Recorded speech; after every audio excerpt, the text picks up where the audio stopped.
America is not collapsing because it failed.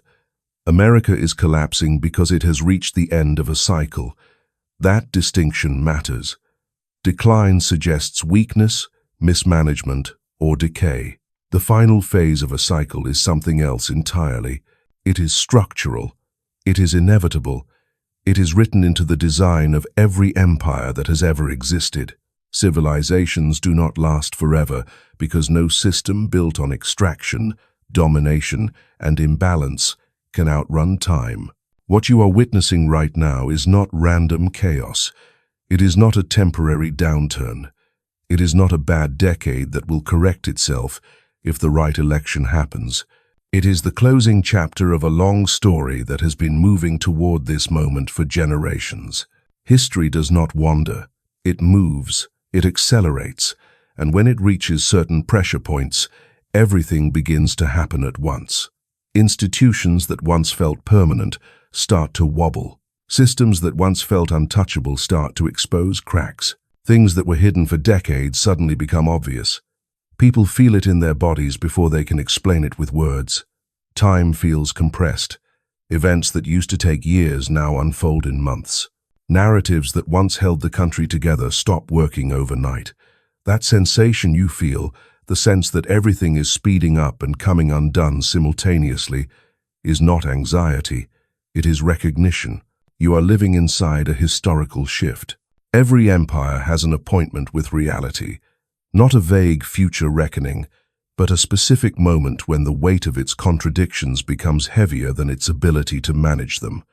When debt exceeds control, when violence exceeds legitimacy, when propaganda exceeds trust. When the story a nation tells about itself can no longer cover the truth of how it actually operates. That moment always feels unprecedented to the people living through it, yet it has happened over and over again. Egypt had it. Babylon had it. Rome had it. The British Empire had it. The difference now is not that America is special. The difference is that you are alive to see it. But here is where the story becomes uncomfortable, because this is not just about America in the abstract. This is not a neutral historical lecture. This moment is not evenly distributed, and it never is. There are always groups who are positioned at the center of an empire, groups who benefit from its stability, and groups who are trained to survive without it. And that is why the question cannot be framed as what is happening to America. The real question is, what is being activated in black people right now? Black people are not spectators watching history from the sidelines. They are not passive victims waiting to see how bad things get. They are not simply another demographic reacting to national decline. They are a people whose entire existence has been forged in the shadow of collapsing systems.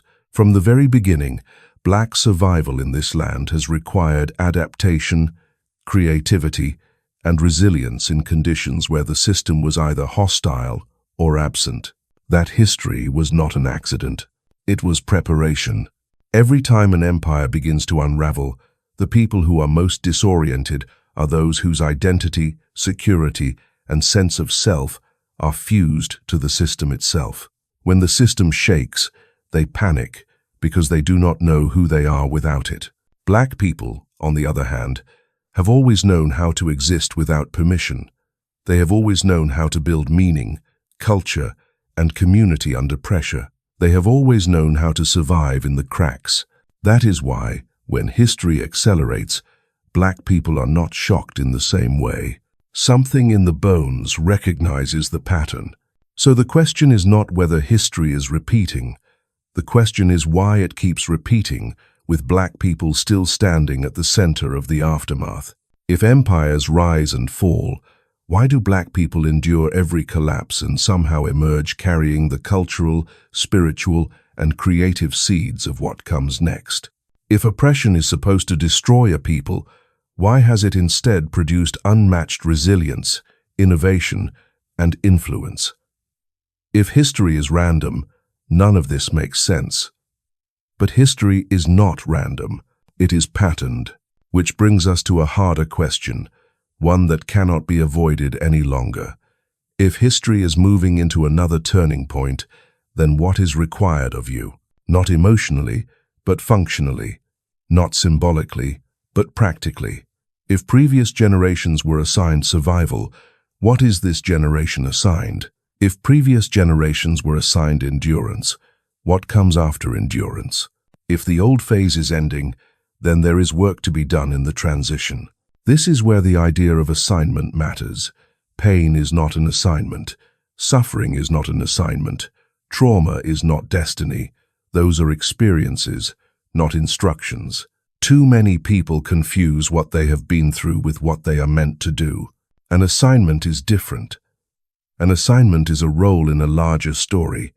It is responsibility, not just experience. It is action, not just identity. When a people misunderstand their assignment, they misread the moment. When they misread the moment, they respond incorrectly. And when they respond incorrectly, they miss windows that do not reopen. History does not pause to wait for clarity. It moves forward regardless. This is why moments like this are dangerous and powerful at the same time. They expose who has been paying attention and who has not. You are not living through ordinary times. You are living through a transfer point.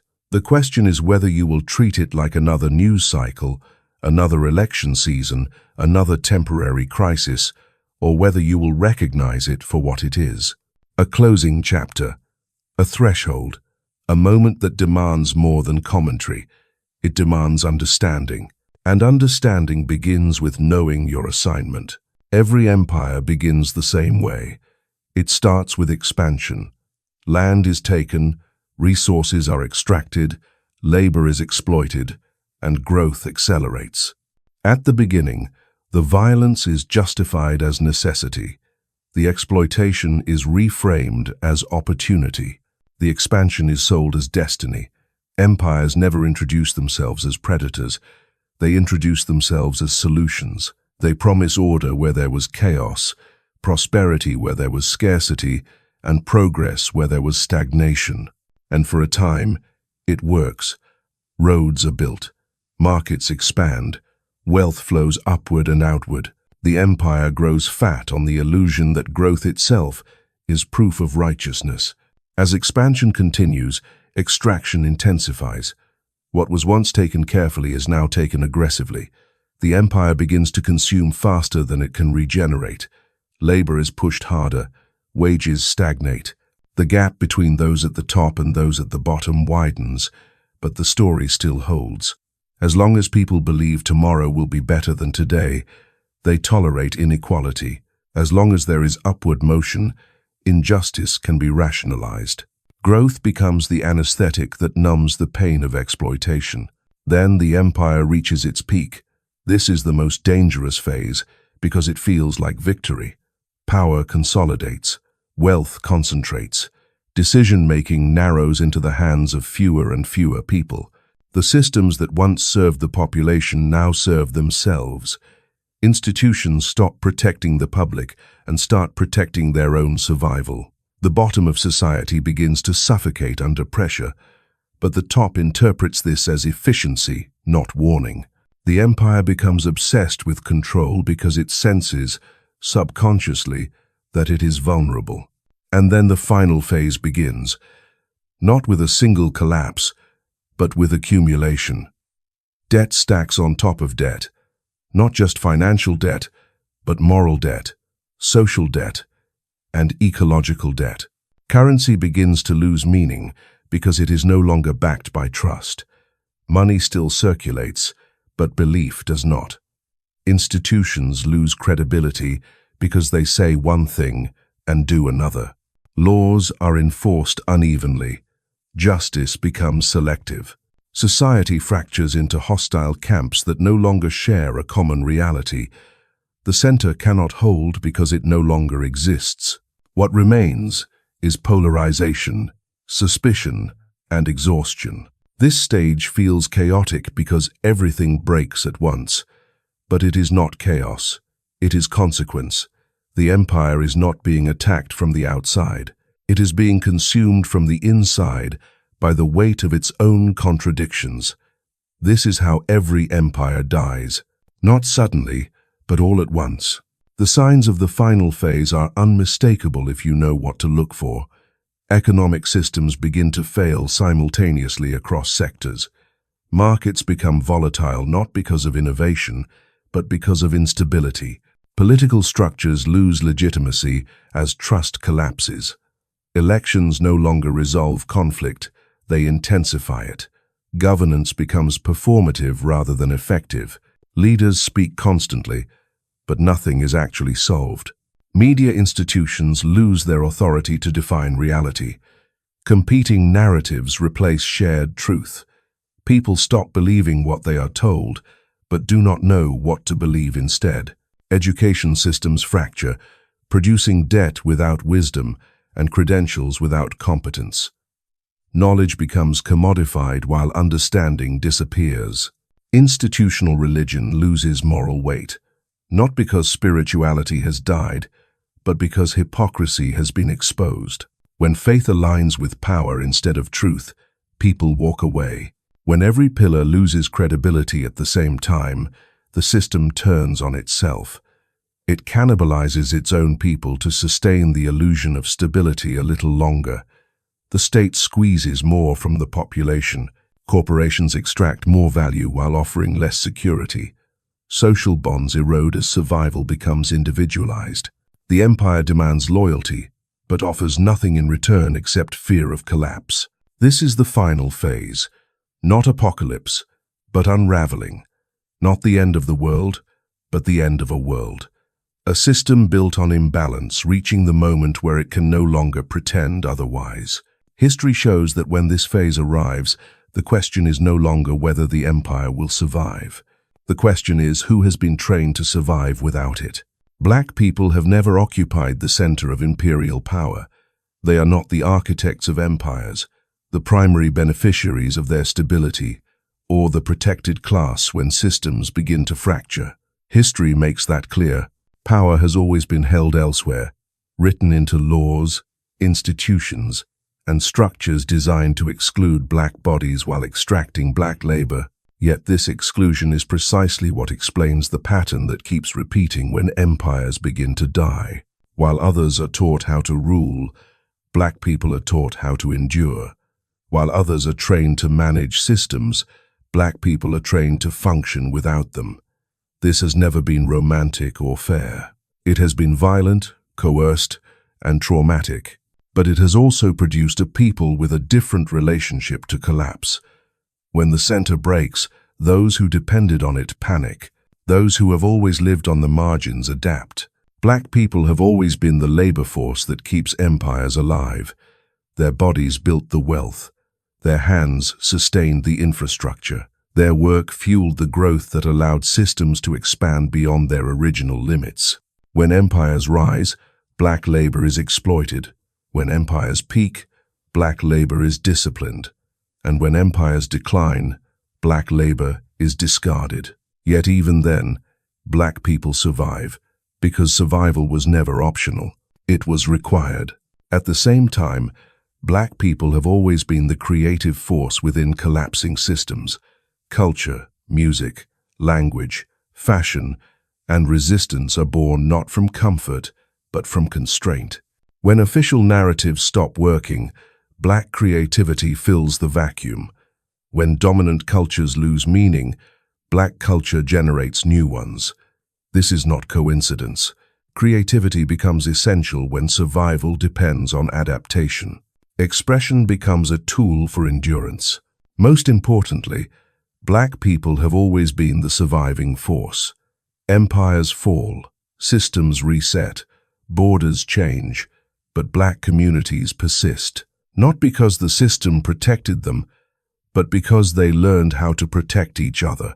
Informal networks, shared knowledge, spiritual resilience, and communal memory become lifelines when formal institutions fail. These are not taught in elite schools. They are learned in lived experience. This is why the death of an empire does not eliminate black people. It repositions them.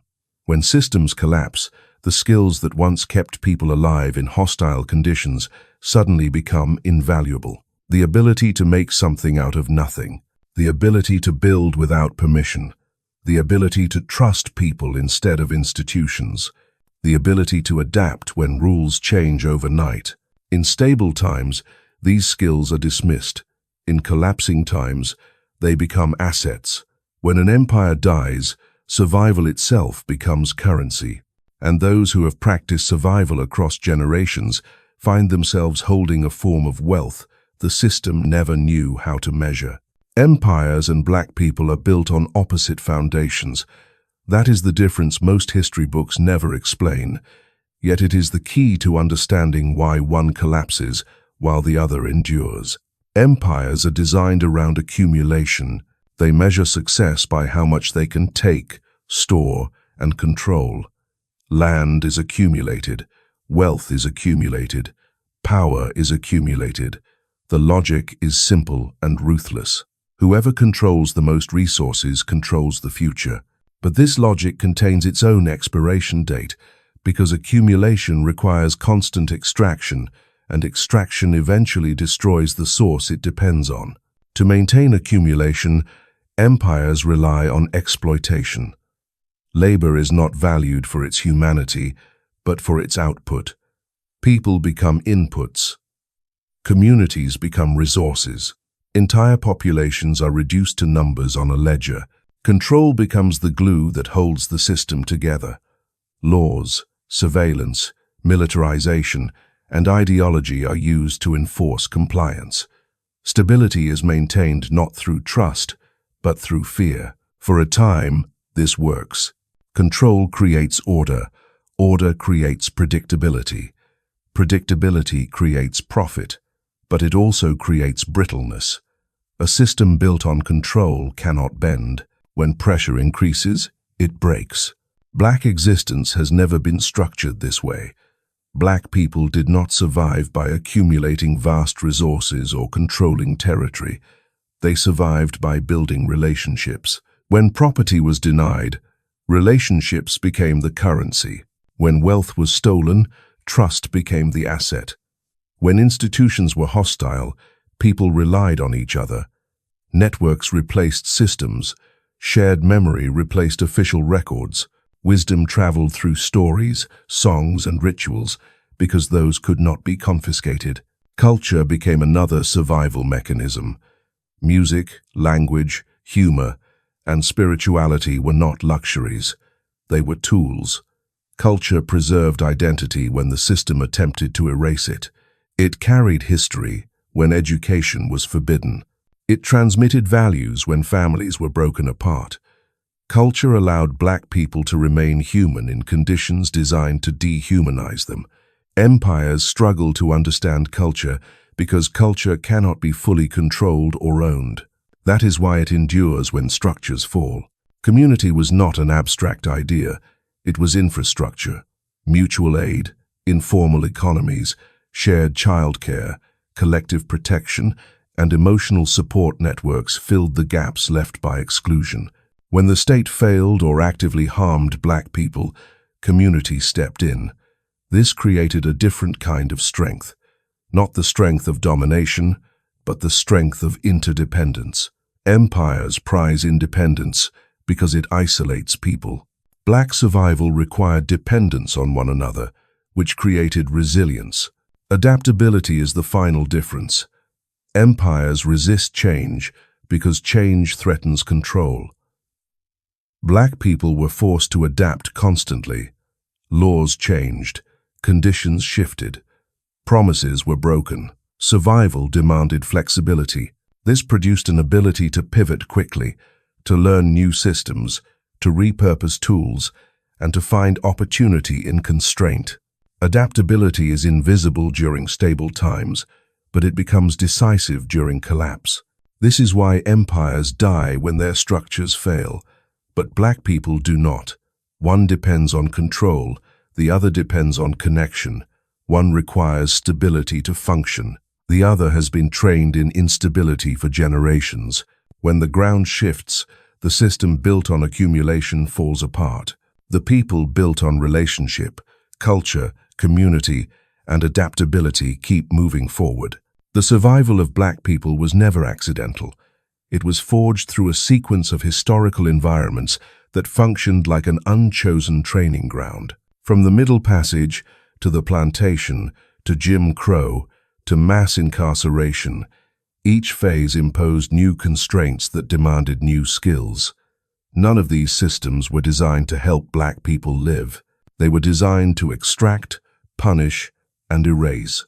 Yet within each one, survival required learning how to function when formal structures were either absent or actively hostile. The Middle Passage stripped people of language, geography, and kinship overnight.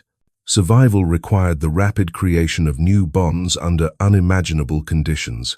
On the plantation, survival meant learning how to read power without access to law, how to protect family without legal recognition, how to transmit knowledge without schools, and how to maintain identity without ownership of one's own body. These were not abstract lessons. They were life or death adaptations. Jim Crow introduced a different form of training. The system appeared more organized, but it was no less violent. Survival required navigating invisible boundaries, reading danger in tone and posture, and understanding when to speak and when silence was protection. Economic survival demanded parallel systems because mainstream markets were closed. Education required ingenuity because access was limited or denied. Community became both shield and strategy. Mass incarceration represents another evolution of this training. It is a system built to isolate, fragment, and control. Yet even here, black people learned how to communicate across walls, how to build identity in dehumanizing environments, and how to maintain solidarity under constant surveillance. Each phase forced the development of skills that are rarely taught in stable societies. Skills like resilience under pressure, strategic patience, emotional intelligence, and the ability to find meaning in hostile conditions. Empires do not train people to live without systems. They train people to depend on them. Comfort, convenience, and stability become weaknesses when the system falters.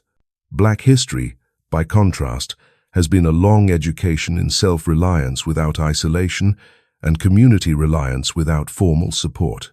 What was meant to break a people instead created a population with an advanced understanding of instability. Trauma does not automatically destroy.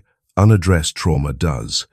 When pain is denied, buried, or normalized, it corrodes from the inside. It manifests as violence turned inward, fragmentation, and despair. But trauma that is acknowledged, processed, and transformed produces a different outcome. It sharpens perception.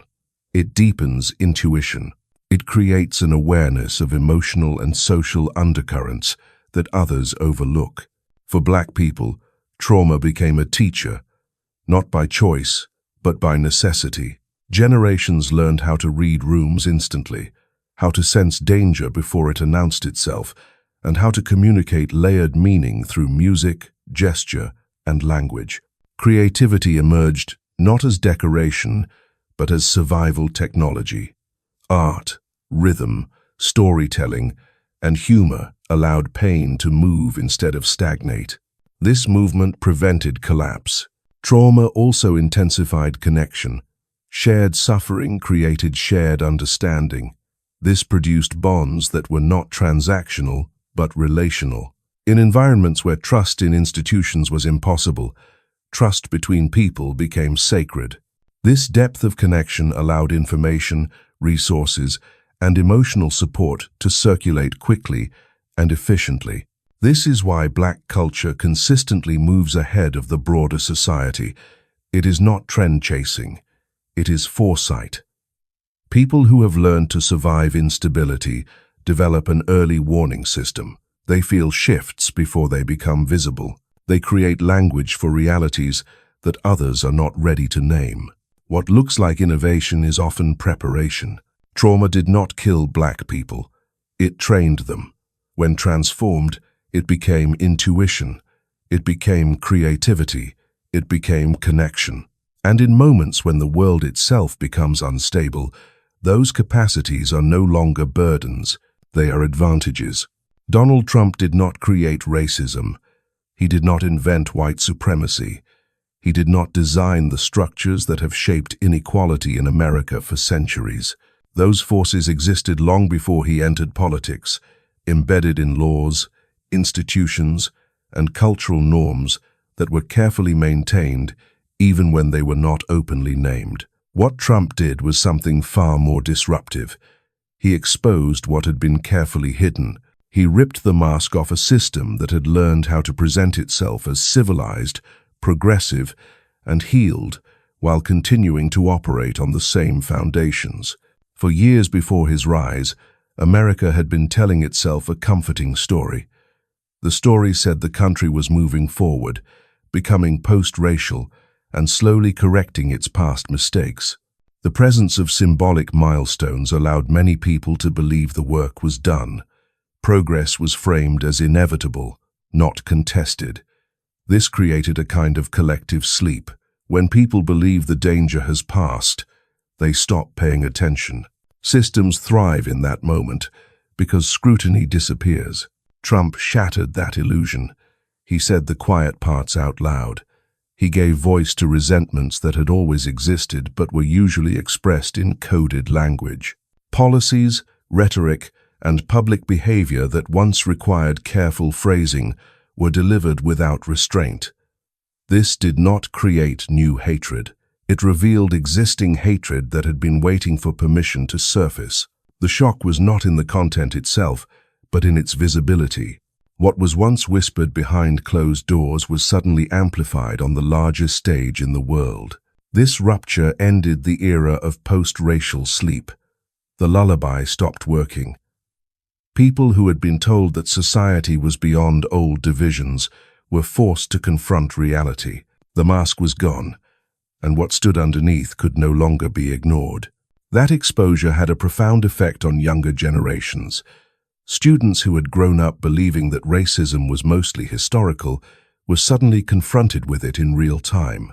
College classrooms became sites of conflict rather than comfort. Conversations that once felt theoretical became personal.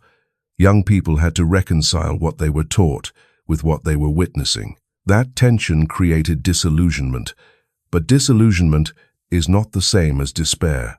It is often the first step toward clarity. In workplaces, the effect was just as destabilizing. Black professionals who believed that success and assimilation would shield them were forced to confront a painful truth. No amount of education, professionalism, or code switching could guarantee safety or respect in a system that revealed its bias so openly. Watching colleagues defend the indefensible stripped away remaining illusions about neutrality. These moments were not abstract debates. They were relational fractures that could not be unseen. Within families, conversations resurfaced that previous generations had hoped were no longer necessary. Parents found themselves explaining realities they wished their children would never have to face. Elders recognized patterns they thought had been left behind. The generational memory that had been suppressed for the sake of optimism came back into focus. These were not comfortable discussions, but they were honest ones. This widespread reckoning created a shared experience of disappointment. But disappointment, when faced directly, becomes instruction. It teaches people what not to rely on. It clarifies where hope has been misplaced. For many, the collapse of belief in a fair system became the beginning of self-trust and communal awareness. The awakening did not come from inspiration, it came from exposure. This is why crisis plays such a paradoxical role in history. People rarely change when they are comfortable. Comfort breeds complacency. It allows injustice to continue quietly. Awakening almost always arrives through disruption. Pain breaks denial. Shock restores perception. What feels like destruction often functions as revelation. In this sense, Trump operated like an electrical shock to the collective nervous system. The jolt was not gentle, but it was effective. It forced attention. It made it impossible to pretend that underlying tensions were resolved. The reaction was not uniform, but it was widespread. Systems that depend on silence struggle when silence disappears. Crisis is often misunderstood as punishment, when in reality it can function as mercy. It interrupts patterns that would otherwise continue unchecked. It exposes weaknesses before collapse becomes irreversible. It demands response. Without crisis, decay remains hidden until it is too late to address. The Trump era was not an anomaly. It was an accelerant. It did not create division. It revealed it. It did not invent instability. It intensified it. And in doing so, it forced a generation to see clearly. Clarity is never comfortable, but it is necessary. Awakening does not arrive softly. It arrives when illusion can no longer be sustained. Trump was not the origin of this moment. He was the catalyst that made it unavoidable. The most dangerous misunderstanding in moments like this is believing that change is still somewhere in the future. Waiting language is comforting because it removes responsibility, but the truth is simpler and more unsettling. The transfer has already begun. It is not announced with a headline or approved by institutions. It happens quietly, unevenly, and often without permission. Those who are paying attention can feel it moving underneath the surface, while those still looking for official confirmation miss it entirely. The economic transfer did not begin in boardrooms or government offices. It began on the margins. Black-owned businesses did not suddenly appear because the system became generous. They expanded because people stopped waiting for inclusion and started building parallel economies. When access to capital was limited, creativity replaced permission. When traditional lenders said no, communities learned to fund themselves. Ownership became the priority, not validation. Independent Black creators represent another front of this shift. Platforms that once seemed like distractions became tools of leverage. People who were never invited into legacy media learned how to speak directly to audiences without gatekeepers. They built trust, told stories that institutions ignored, and monetized attention on their own terms. This was not a trend. It was an adaptation. When the old doors stayed closed, new paths were created. Technology accelerated this process by removing the need for centralized approval. You no longer needed a network executive, a publishing house, or a record label to reach millions. You needed clarity, consistency, and connection. That shift changed the rules of wealth creation. Money began to flow toward those who could build community rather than those who controlled infrastructure. This is what it means to earn without asking. When permission is no longer required, power decentralizes. The same shift is happening with knowledge. For centuries, storytelling and information were controlled by a small number of institutions. History, economics, and culture were filtered through lenses that often erased or distorted Black experience. The internet disrupted that monopoly. Narratives that were once suppressed could now be shared widely, instantly, and without translation by hostile intermediaries. Black people did not wait for curricula to change. They taught themselves. They did not wait for experts to validate their questions. They researched, compared sources, and built understanding collaboratively. Learning moved from classrooms to conversations, from textbooks to digital archives, from professors to peers. This was not anti-intellectual. It was adaptive.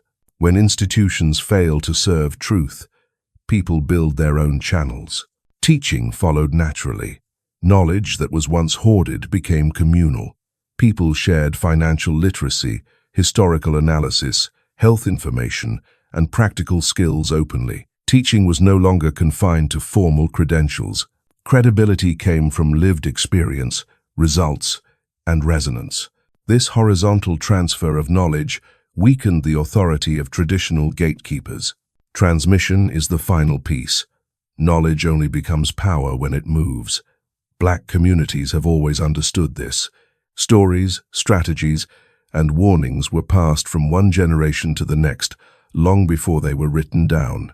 Digital tools simply accelerated an ancient practice. Information now travels faster than institutions can contain it. This is why the transfer feels invisible to those who expect it to arrive through official channels. They are looking in the wrong places. Power is not shifting upward. It is spreading outward. It is not concentrated. It is distributed. And once knowledge and economic agency leave centralized control, they rarely return. The transfer is not theoretical. It is already in motion. The only question left is who recognizes it in time to move with it, and who waits for permission from systems that are no longer in control. The deepest transfer taking place right now is not economic or informational, it is spiritual. And like every other shift in this moment, it is happening quietly, without institutional approval, and often outside the spaces that once claimed authority over faith. What is being left behind is not belief itself, but a version of belief that was designed to pacify rather than liberate.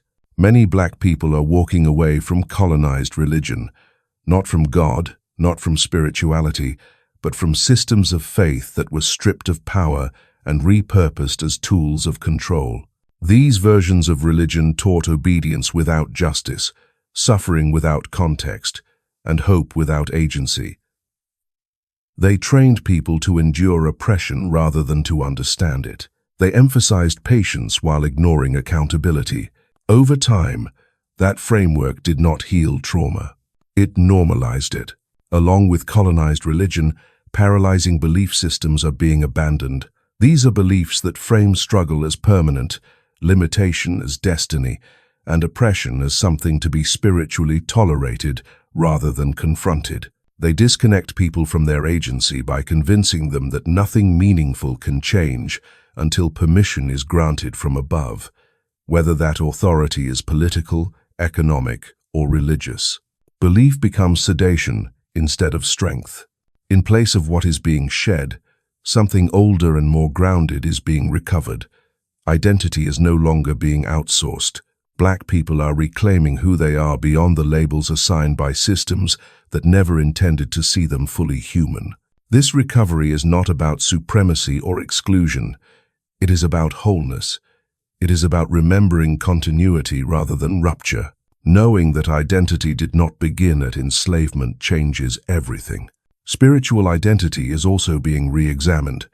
Instead of inherited doctrines that require silence and submission, people are seeking an understanding of the divine that affirms dignity, justice, and responsibility.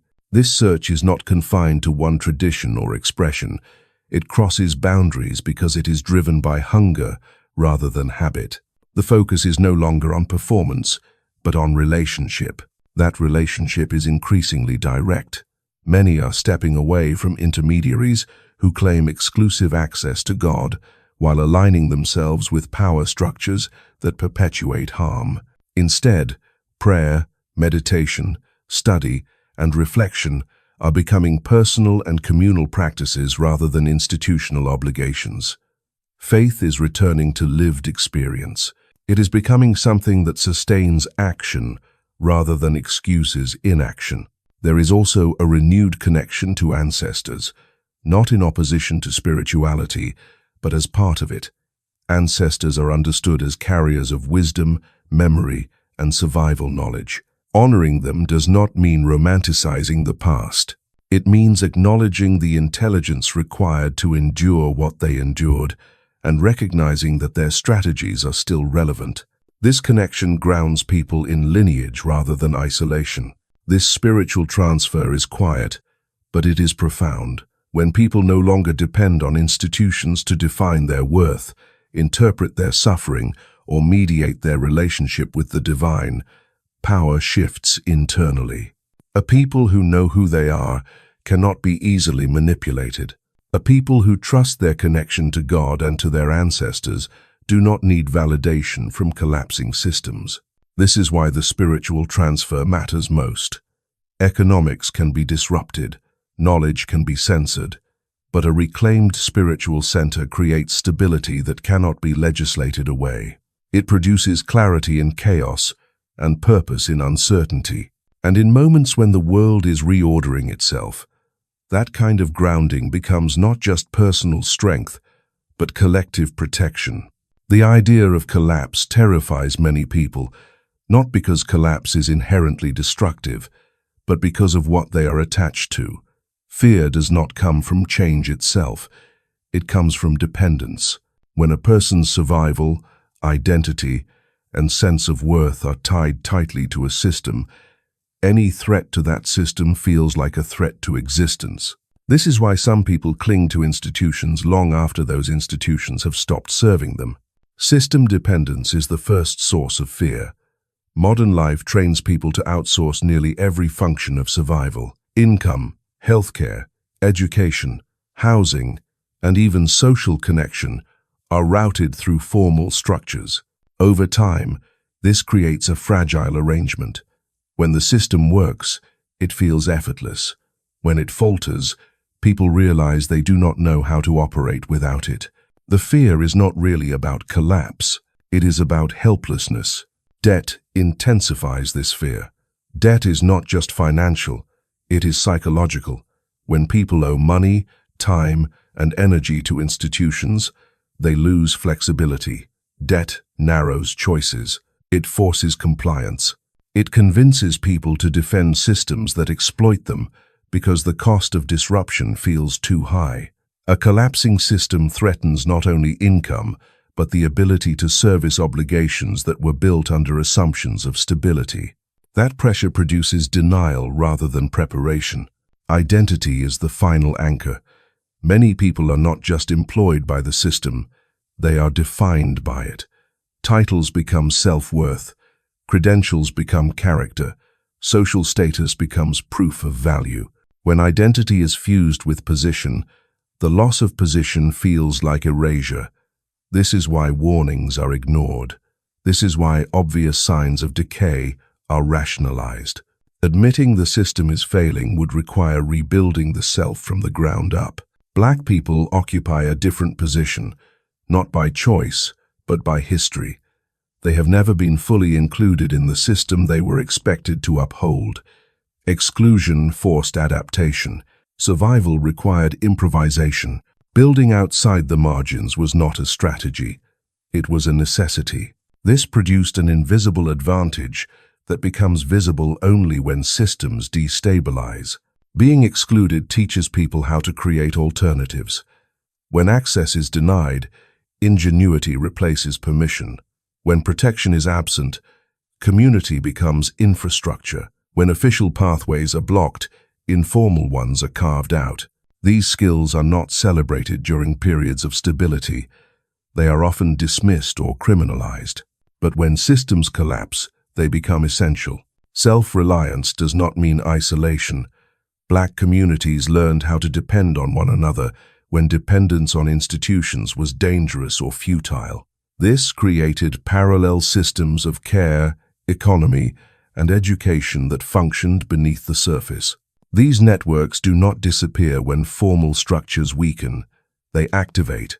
What looks like marginalization in one era becomes resilience in another. Building on the margins also produces flexibility.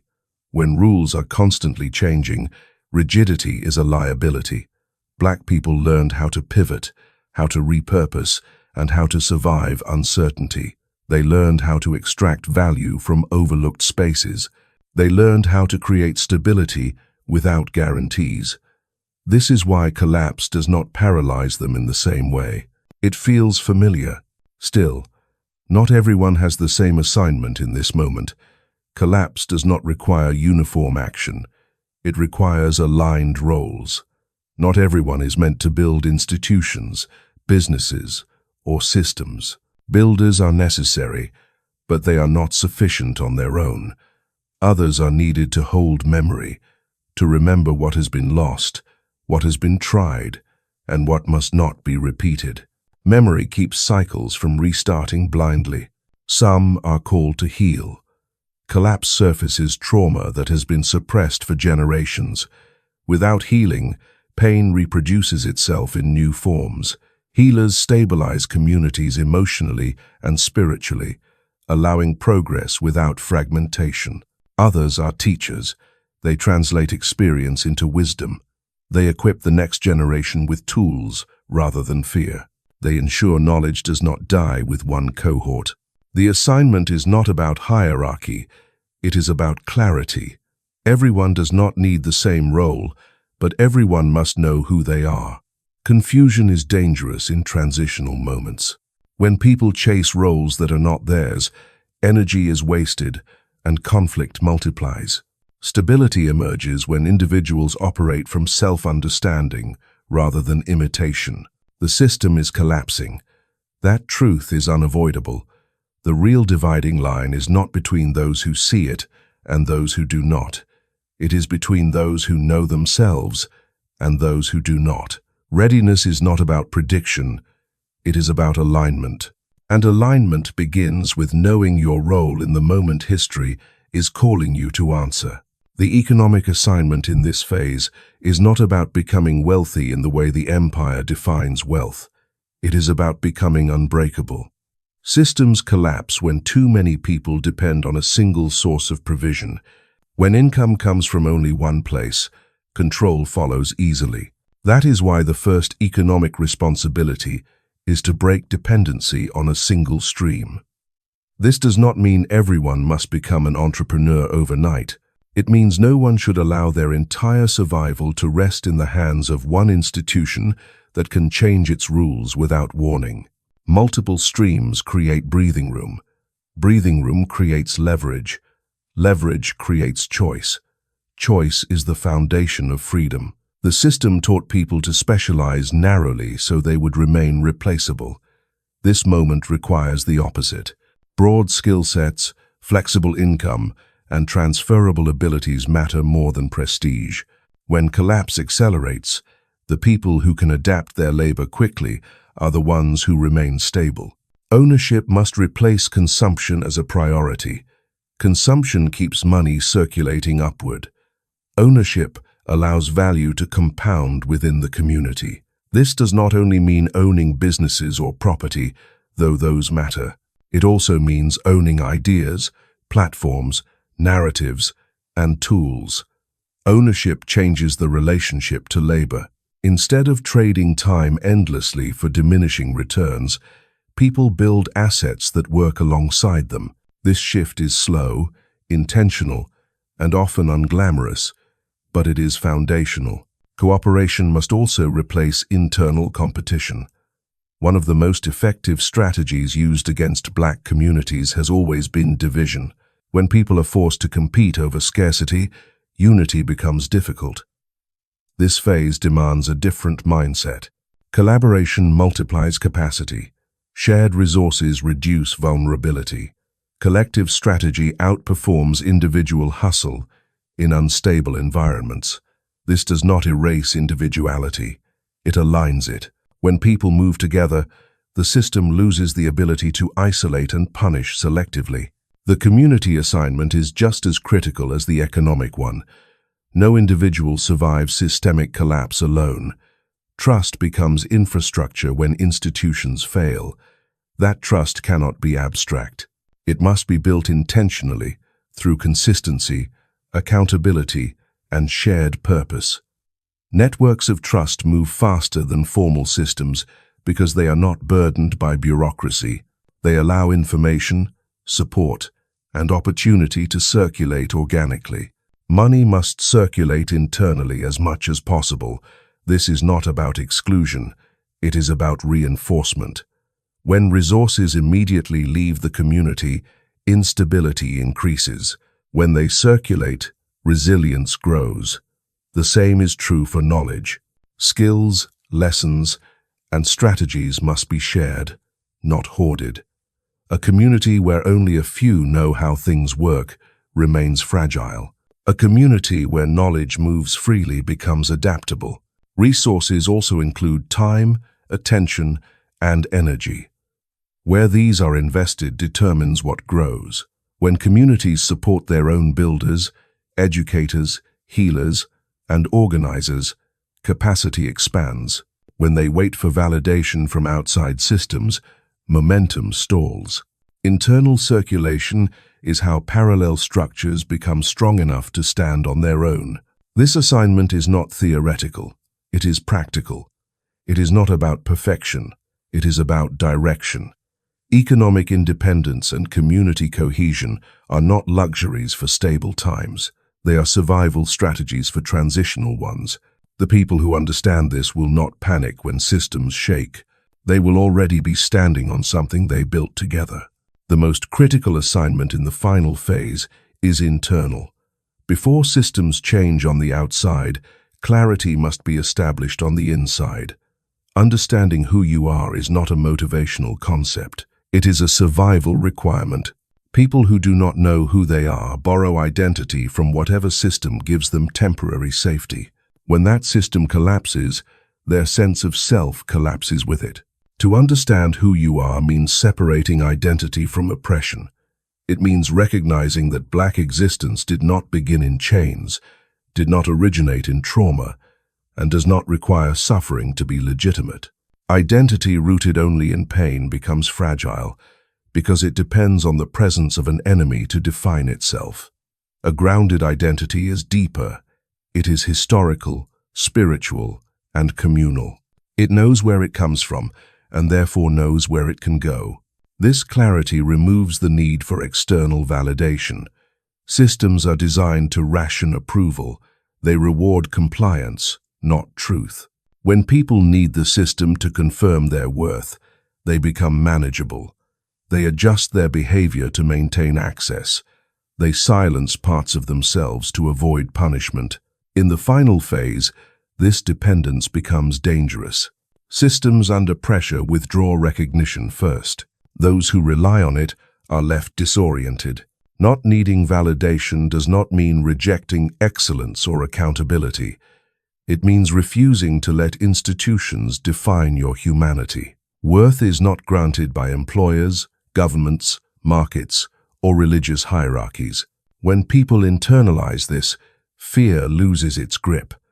They can move decisively because rejection no longer feels like annihilation. Freedom begins where approval is no longer required. Spiritual grounding reinforces this independence. A person who understands their relationship to God, to their ancestors, and to their lineage carries authority that cannot be revoked by policy or perception. This authority is quiet. It does not seek dominance. It produces steadiness. In times of chaos, steadiness becomes leadership. No transition is complete if it ends with the current generation. The final assignment is transmission. Skills must be passed on intentionally. Practical abilities that allow survival without fragile systems matter more than abstract knowledge alone. Teaching how to build, repair, grow, create, and adapt equips the next generation to navigate uncertainty without panic. True history must also be transmitted, not sanitized versions designed to protect institutions, but honest accounts that explain both suffering and resilience.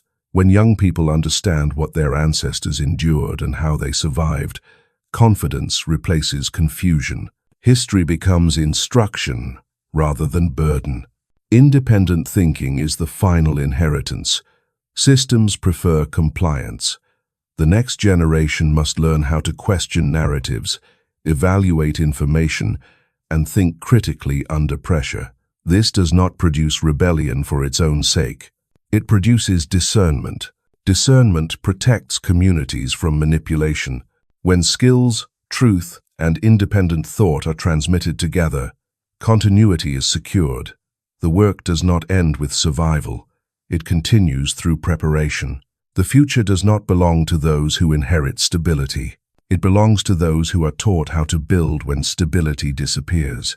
History does not move at a human pace. It moves at its own speed, and when it accelerates, it does not slow down to wait for consensus, comfort, or readiness. Windows of transformation are always brief.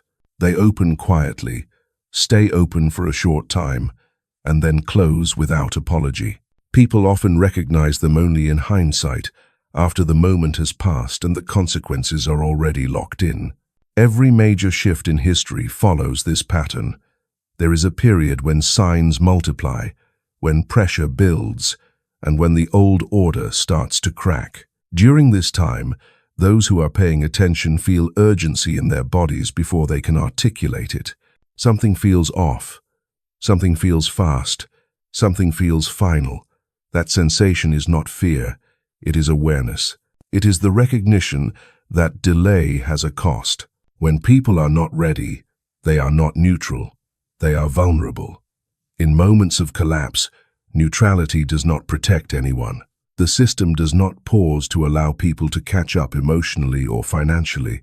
It continues to unravel, and those who have not prepared are pulled into the collapse by default. This is not punishment, it is momentum. History rewards readiness, not intention. Readiness is not perfection, it is alignment. It is understanding the moment clearly enough to act decisively instead of reactively. Those who mistake this phase for a temporary crisis will try to wait it out. They will assume stability will return if they just hold on long enough. But this is not a storm passing through, it is a structure coming down. Waiting inside a collapsing building is not patience, it is risk. This is why the window matters. Once systems fail fully, options narrow. Choices that were available earlier disappear. Mobility decreases, control tightens, pressure increases. The time to move is always before the collapse becomes obvious to everyone. By the time the danger is universally acknowledged, escape routes are crowded or closed. History is full of people who saw the signs but hesitated because moving felt uncomfortable or extreme. Comfort delayed them until delay became fatal. The final phase does not announce itself with clarity. It announces itself with confusion, conflicting narratives, competing explanations, endless debate. This noise is not accidental. It keeps people distracted while conditions deteriorate. Those who learn to filter signal from noise gain an advantage. They stop arguing about whether collapse is real and start preparing for what comes after it. There is no standing in the middle anymore. That option disappears in transitional moments. You are either building something that can stand without the old system, or you are depending on a system that is already burning. These are the only two positions left. Everything else is a delay tactic. Being a builder does not require visibility or scale. It requires intention. Builders create alternatives where dependence once existed. They build skills, networks, resources, and stability outside fragile structures.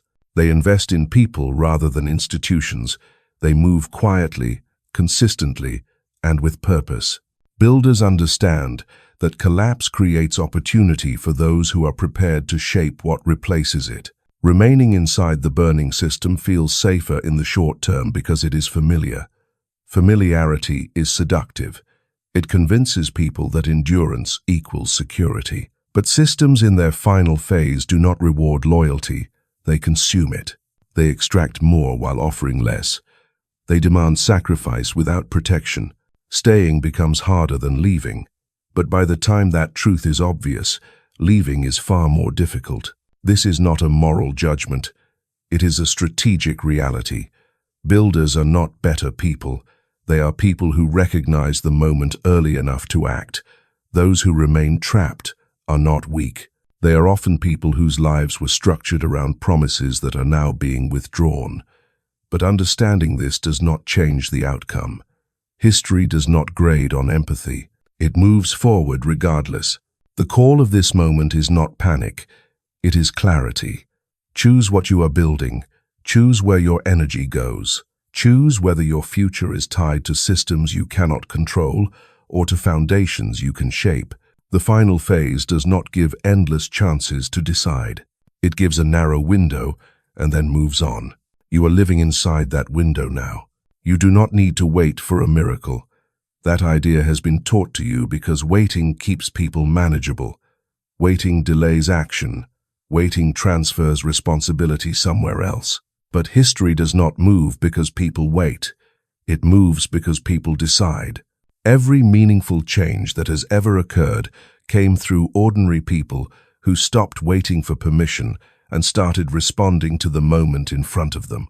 The truth is uncomfortable but liberating. You are not waiting for deliverance.